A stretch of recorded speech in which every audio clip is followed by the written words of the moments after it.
Hello students, welcome to education tab academy. मैं हूं आपकी प्रज्ञा मैम और आज के वीडियो लेक्चर में हम क्लास 6th का बाल राम कथा का चैप्टर 4 राम का वनगमन के बारे में देखेंगे। ये जो अध्याय है इसके बारे में हमको देखना है। इससे पहले जो अध्याय था, इससे पहले का जो चैप्टर था उसमें हमने देखा था कि दो वरदान के बारे में, कि कैसे राजा दशरथ जो है राम का राज्याभिषेक करना चाहते हैं, पर रानी कैकेयी की जो दासी है मंत्रा, वो उनका कान भरती है और उन्हें दो वरदान मांगने के लिए कहती है राजा दशरथ से, जिसमें से पहला वरदान क्या होता है, भरत को राजगद्दी देने का, और दूसरा वरदान होता है राम को वन में भेजने का। तब उस आगे की कहानी हमको देखना है। कोप भवन के घटनाक्रम की जानकारी बाहर किसी को नहीं थी। यद्यपि सभी सारी रात जागे थे। कैकेयी अपनी जिद पर अड़ी हुई। राजा दशरथ उन्हें समझाते हुए, नगरवासी राज्याभिषेक की तैयारी करते हुए। गुरु वशिष्ठ की आंखों में भी नींद नहीं थी। आखिर राम का राज्याभिषेक था। दिन चढ़ते के साथ चहल पहल और बढ़ गई और हर व्यक्ति शुभ घड़ी की प्रतीक्षा में। तो यहाँ पे जो कोप भवन में क्या हो रहा है, रानी कैकेयी उनसे दो वरदान मांग रही है। राजा भरत को बनाने के लिए कह रही है और राम को वनवास भेजने के लिए कह रही है। इसकी जानकारी बाहर किसी को नहीं थी। सब नगर के लोग, महल में सभी लोग राम के राज्याभिषेक की तैयारी में लगे हुए थे और किसी को भी नींद भी ठीक से नहीं आ रही थी। महामंत्री सुमंत्र कुछ असहज थे। महर्षि के पास गए। दोनों ने महाराज के बारे में चर्चा की। पिछले शाम से किसी ने महाराज को नहीं देखा था। कुछ लोगों के लिए इसका कारण आयोजन की व्यस्तता थी। महर्षि ने सुमंत्र को राजभवन भेजा। समय तेजी से बीत रहा था। शुभ घड़ी निकट आ रही थी।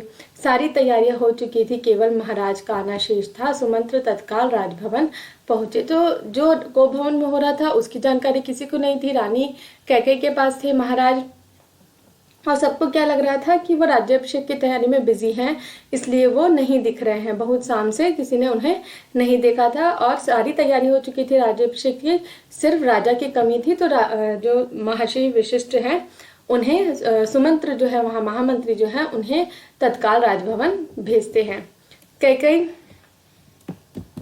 कैकेयी के महल की सीढ़ियां चढ़ते हुए सुमंत्र को एक अनजाना डर ने घेर लिया। अंदर पहुंचे, देखा कि महाराज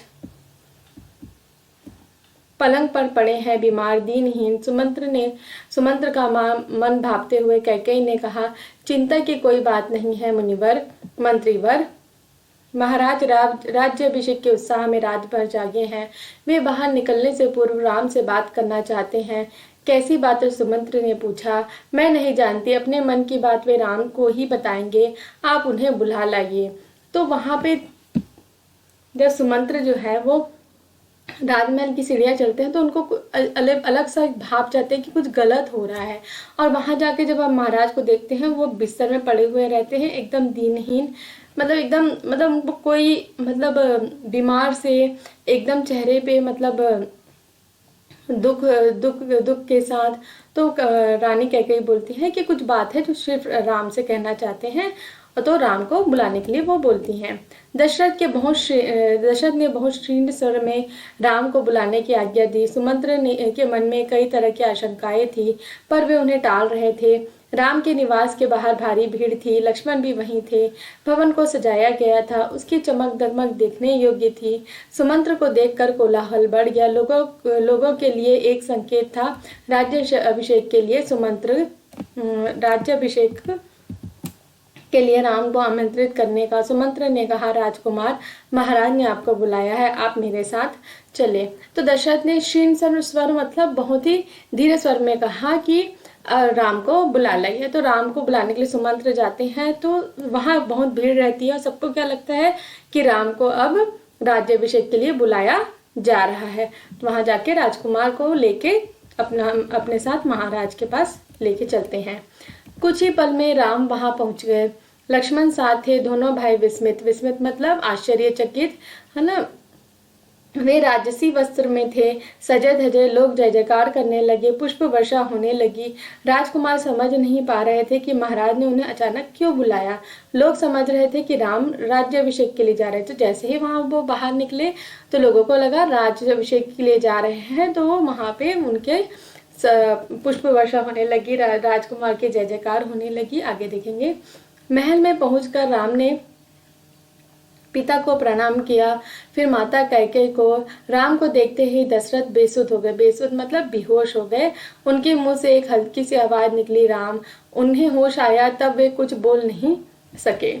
तो वहां पहुंचे और वहां उनको देखते ही, राम को देखते ही दशरथ क्या हो गए? बेसुध हो गए, बेहोश हो गए। थोड़ी देर तक चुप्पी रही, असहज सन्नाटा। असहज मतलब एक अजीब सा सन्नाटा। कोई कुछ नहीं बोला। तो राम ने पिता से पूछा, क्या मुझसे कोई अपराध हुआ है? कोई कुछ बोलता क्यों नहीं? आप ही बताइए माते।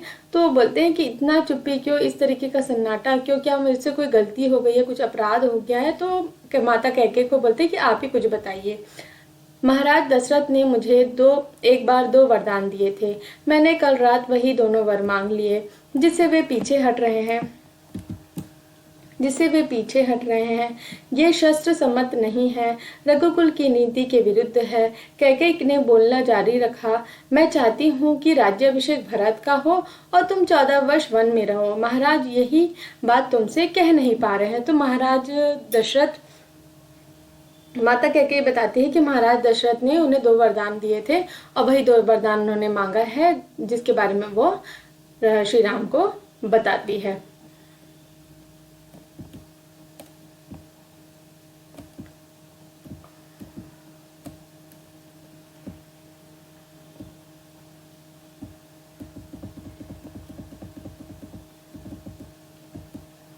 राम संयत रहे। उन्होंने दृढ़ता से कहा, पिता का वचन अवश्य पूरा होगा। भरत को राजगद्दी दी जाएगी और मैं आज ही वन चला जाऊंगा। तो राम एकदम संयम रखते हुए, एकदम पेशेंस के साथ बोलते हैं कि नहीं, जो अगर वरदान दिया है, जो आपने मांगा है, वो आपको जरूर मिलेगा। तो इसलिए वो भरत को राजगद्दी देने की बात बोलते हैं और वन चले जाने की बात करते हैं। राम की शांति और सधी हुई वाणी सुनकर कैकेयी के चेहरे पर प्रसन्नता छा गई। उनकी मनोकामना पूर्ण हुई। राजा दशरथ चुपचाप सब कुछ देख रहे थे। स्पंदहीन कैकेयी की ओर देखते हुए उनके मुंह से बस एक शब्द निकलता, धिक्कार। तो वहां पे श्री राम ने शांति से जो वो चाह रही थी वो उसको मान लिया। तो वो बहुत खुश हुई और वह कैकेयी की ओर देखते हुए, पर राजा दशरथ उससे कैकेयी से खुश नहीं थे और वो उसके लिए एक ही शब्द निकाल रहे थे, धिक्कार। उनका तिरस्कार करना चाह रहे थे। कैकेयी के महल से निकलकर राम सीधा अपनी माँ के पास गए। उन्होंने माता कौशल्या को कैकेयी भवन का विवरण दिया और अपना निर्णय सुनाया। राम वन जाएंगे। कौशल्या यह सुनकर सुध खो बैठी। उन्हें यकीन नहीं हुआ कि ये बात हो रही है। लक्ष्मण अब तक शांत थे, पर क्रोध से भरे हुए। राम ने समझाया और उनसे वन जाने की तैयारी के लिए कहा। तो राजा राम ने अपनी माता को बताया कि वो अब वन जाएंगे, क्योंकि माता कैकेयी का ऐसा आज्ञा है उनके लिए। कौशल्या का मन था कि राम को रोक ले, वन ना जाने दे, राजगद्दी छोड़ दे, पर वह अयोध्या में रहे। उन्होंने कहा, पुत्र, यह राजाज्ञा अनुचित है। राजाज्ञा मतलब राजा की जो आज्ञा है वो अनुचित है, ठीक नहीं है। उसे मानने की आवश्यकता नहीं। राम ने उन्हें विनम्रता से उत्तर दिया, यह राज्याज्ञा नहीं, पिता की आज्ञा है। उनकी आज्ञा का उल्लंघन मेरी शक्ति के परे है। आप मुझे आशीर्वाद दें। तो वहां पे श्री राम बोलते हैं कि ये राजा की आज्ञा नहीं, ये मेरे पिता की आज्ञा है और उसे वो जरूर मांगेंगे और उन्हें आशीर्वाद मांगते हैं कि मैं वन जा रहा हूँ।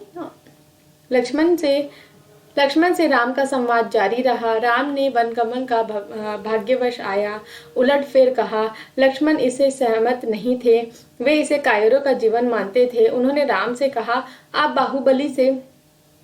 बाहुबल से अयोध्या का राज सिंहासन छीन ले, देखता हूँ कौन विरोध करता है।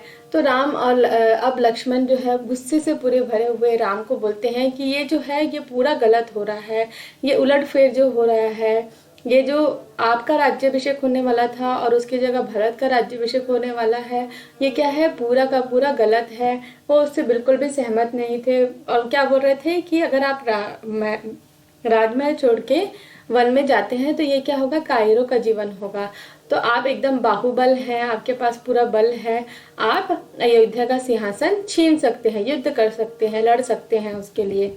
अधर्म का सिंहासन मुझे नहीं चाहिए, मैं बन जाऊंगा, मेरे लिए तो राज सिंहासन वैसा ही वन। तो वो बोलते हैं कि मैं इस तरीके का नहीं कुछ करना चाहता हूँ, मैं बन जाऊंगा। कौशल्या ने स्वयं को संभाला, उठी और राम को गले लगा लिया। वे राम के साथ वन जाना चाहती थी। राम ने मना कर दिया, कहा कि वृद्ध पिता को आपके सहारे की अधिक आवश्यकता है। कौशल्या ने राम को विदा करते हुए कहा, जाओ पुत्र, 10 दिशाओं तुम्हारे लिए मंगलकारी हो, मैं तुम्हारे लौटने तक जीवित रहूंगी। तो वो बोलती है कि कौशल्या भी राम के साथ जाना चाहती है। तो राम बोलते हैं कि नहीं, वृद्ध पिता जो बूढ़े पिता हैं उनको आपकी ज़्यादा ज़रूरत है, आवश्यकता है। तो वो उनको आशीर्वाद देती है, मानती है कि ठीक है तुम ही जाओ, और आशीर्वाद देती है कि तुम सारी दिशाओं से मंगलकारी होकर निकलो और तुम्हारे लौटने तक मैं जीवित रहूंगी। कौशल्या भवन से निकलकर राम सीता के पास गई, सारा हाल बताया, विदा मांगी, माता पिता की आयु का उल्लेख किया, उनकी सेवा करने का आग्रह किया। कहा, प्रिय तुम निराश मत होना, 14 वर्ष के बाद हम फिर मिलेंगे। राम के वन गमन का समाचार तब तक सीता के पास नहीं पहुंचा था। राम को देखकर कुछ आशंका हुई, आशंका और अनिष्ट की। राम ने विदा मांगी तो सीता व्याकुल हो गई, क्रोधित भी हुई, निर्णय पर प्रतिवाद किया। राम नहीं माने तो सीता ने उनके साथ जंगल जाने का प्रस्ताव रखा। सीता ने कहा, मेरे पिता का आदेश है कि मैं छाया की तरह हमेशा आपके साथ रहूं। अतः राम को उनकी बात माननी पड़ी। तब लक्ष्मण भी वहां आ गए, वह भी साथ जाने के लिए तैयार थे। राम ने उन्हें इसकी स्वीकृति दे दी, शीघ्र तैयारी करने को कहा। तो अब सीता को इस बारे में कुछ भी नहीं पता था, तो कौशल्या माता सीता को बताती हैं, और जब राम वहाँ उपस्थित होते हैं तो वो क्या करती है, बहुत क्रोधित होती है कि ये कैसा निर्णय है। फिर वो बोलती है कि मैं भी आपके साथ चलूंगी, और जो लक्ष्मण है वो भी उनके साथ चलने के लिए बोलते हैं। राम चाहते थे कि सीता वन ना जाए, अयोध्या में रहे।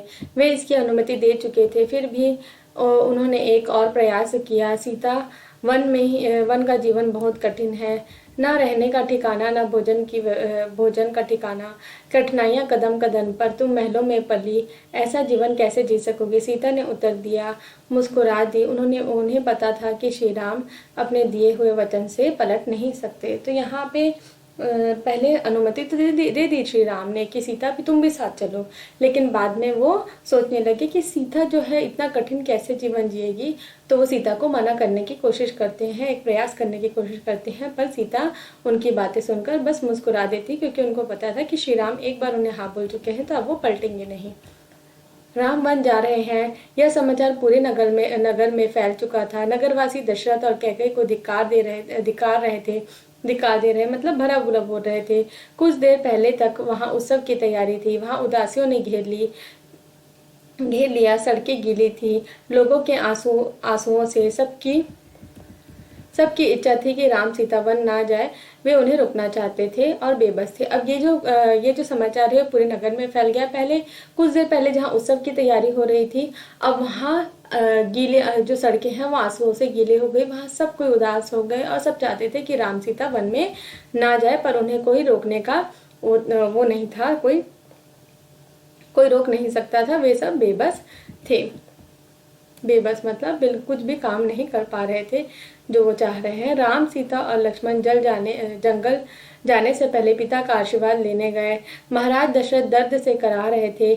तीनों रानियां वहीं थी, मंत्री आसपास थे। मंत्रीगण रानी कैकेयी को अब भी समझा रहे थे, क्षुब्ध थे, पर तर्क का साथ नहीं छोड़ना चाहते थे।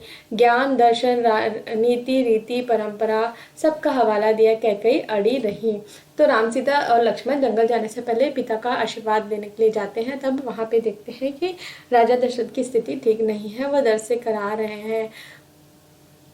तीनों रानियां वहाँ हैं, लोग सारे मंत्रीगण वहाँ हैं, सब कैकेयी को समझा रहे हैं, हर चीज़ के लिए उन्हें तर्क दे रहे हैं, ज्ञान की बातें बता रहे हैं, दर्शन रीति नीति सारी चीज़ों का हवाला दे रहे हैं। पर कैकेयी अपनी बातों पर अड़ी रही, टस से मस नहीं हुई। राम ने कक्ष में प्रवेश किया तो दशरथ में जीवन का संचार हुआ। वे उठ बैठ गए। उन्होंने कहा, पुत्र, मेरी मति मारी गई है। मैं वचनबद्ध हूँ, ऐसा निर्णय करने के लिए विवश हूँ, पर तुम्हारे ऊपर कोई बंधन नहीं है। मुझे बंदी बना लो और राज संभालो। यह राज सिंहासन तुम्हारा है, केवल तुम्हारा। तो राम कक्ष में पहुंचे तो दशरथ के जान में जान आती है। वो बोलते, पुत्र, मैं वचनबद्ध हूँ। मेरा यह वचन, मतलब मुझे कैकेयी को वचन देना, तो मैं वचनबद्ध हूँ, मुझे ये वचन निभाना। लेकिन तुम्हारे ऊपर कोई ऐसा बंधन नहीं है। तुम एक काम करो, मुझे बंदी बना लो और ये राज सिंहासन तुम ही संभालो। पिता के वचनों ने राम को झंझोर दिया। वे दुखी हो गए, पर उन्होंने नीति का साथ नहीं छोड़ा। आंतरिक पीड़ा आपको ऐसा कहने का पर विवश कर रही है। मुझे राज्य का लोभ नहीं है, मैं ऐसा नहीं कर सकता। आप हमें आशीर्वाद देकर विदा करें। विदाई का दुख सहन करना कठिन है, इसे और ना बढ़ाए। तो पिता के वचन जो सुनकर राम एकदम झकझोर जाते हैं, एकदम दुखी हो जाते हैं। वे दुखी होकर बोलने लग जाते हैं कि नीति का साथ नहीं छोड़ सकते। ये जो पीड़ा है, ये जो जाने की पीड़ा है, उसे और मत बढ़ाइए। हमें विदाई दीजिए। हमें आशीर्वाद देकर विदाई देने के लिए बोलते हैं। इसी बीच रानी कैकेयी ने राम, लक्ष्मण और सीता को वत्कल वस्त्र दिए। वत्कल मतलब जो साधु सन्यासी लोग पहनते हैं, जो ऑरेंज कलर का भगवा रंग का पहनते हैं, वो वस्त्र दिए। राम ने राजसी वस्त्र उतार दिए, तपस्वियों के वस्त्र पहने। सीता को तपस्विनी के वेश में देखना सबके लिए अति दुखदायी था। महर्षि वशिष्ठ अब तक शांत थे, उन्हें क्रोध आ गया। उन्होंने कहा, सीता वन जाएगी तो सब अयोध्यावासी उसके साथ जाएंगे। भरत सुनी अयोध्या पर राज करेगा, यहाँ कोई नहीं होगा, पशु पक्षी भी नहीं। तो अब जो है इसी बीच रानी कैकेयी जो है तपस्वी के वस्त्र देती है, तो सब अपने वस्त्र बदल लेते हैं। महर्षि वशिष्ठ जो है अभी तक शांत थे, पर सीता को तपस्वी के वस्त्र में देखकर उन्हें क्रोध आता है। बोलते हैं, सीता बन जाएगी तो सारे अयोध्यावासी भी वहाँ उनके साथ जाएंगे, और भरत जो है वो सूनी जो नगरी है, जहाँ एक पशु पक्षी भी नहीं रहेगा, वहाँ राज करेगा।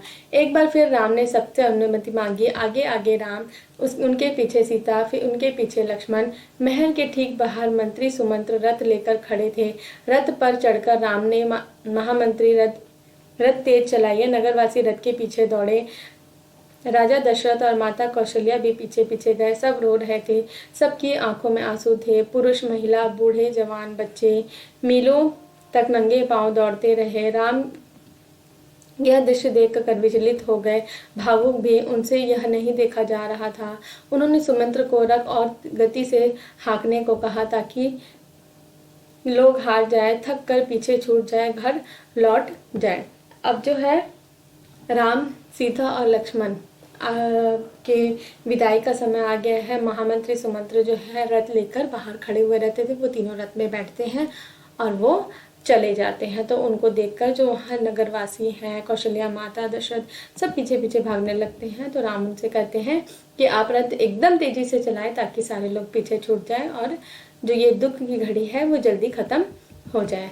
राजा दशरथ लगातार रथ की दिशा में नजरें गड़ाए रखे खड़े रहे, जब तक रथ आंखों से ओझल नहीं हो गया। रथ दिखना बंद हुआ तो वे धरती पर गिर पड़े। रथ दिन भर दौड़ता रहा। वन अभी दूर था। तमसा नदी के तट पर पहुंचते पहुंचते शाम हो गई। वनवासियों ने रात वहीं बिताई। अगली सुबह वे दक्षिण दिशा की ओर चले। हरे भरे खेतों के बीच से गोमती नदी पार कर राम, सीता, लक्ष्मण सई नदी के तट पर पहुंचे। राजा दशरथ के राज्य की सीमा वहीं समाप्त होती है। राम ने मुड़कर अपनी जन्मभूमि को देखा, उसे प्रणाम किया, कहा, हे जननी, अब 14 वर्ष के बाद ही तुम्हारे दर्शन कर सकूंगा। तो अब राम, सीता और लक्ष्मण आगे बढ़ चुके हैं। उन्होंने जो नदी है उसको पार की, सई नदी, जो नदियां हैं उसको पार की, गोमती नदी, सई नदी को पार की। और जहाँ तक अयोध्या का जो राज था, राजा दशरथ का राज था, वहाँ के जो छोर पे पहुँचने के बाद श्री राम जो है उन्हें प्रणाम करते हैं, अपनी धरती को प्रणाम करते हैं और कहता है कि अब मैं 14 वर्ष के बाद आपसे मिलूंगा। सुमंत्र का खाली रथ अयोध्या पहुंचा तो लोगों ने उसे घेर लिया। वे राम के बारे में जानना चाहते थे। सुमंत्र बिना कुछ बोले सीधे राजभवन गए। राजा दशरथ कौशल्या भवन में थे, बेचैन सुमंत्र की प्रतीक्षा में। उन्होंने कहा, महामंत्री, राम कहाँ है? सीता कैसी है? लक्ष्मण का क्या समाचार है? वे कहाँ रहते हैं? क्या खाते हैं?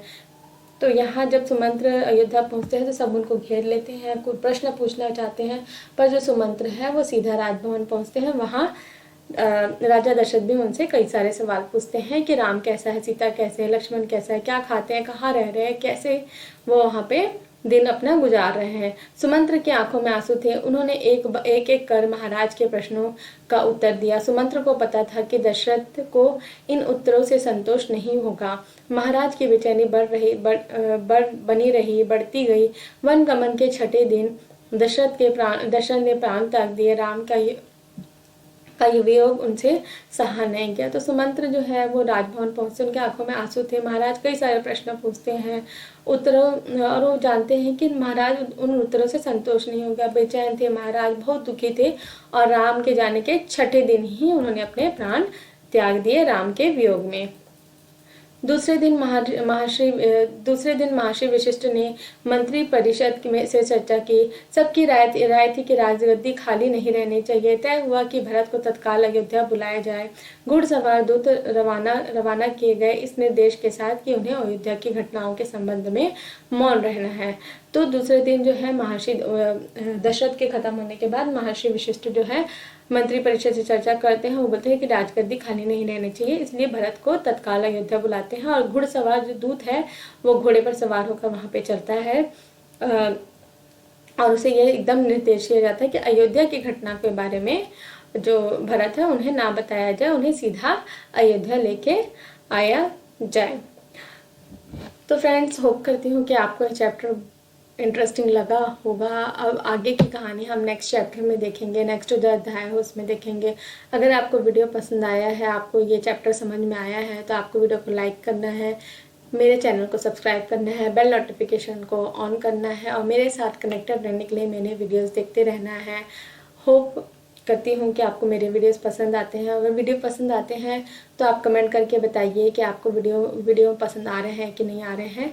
Thanks for watching my video.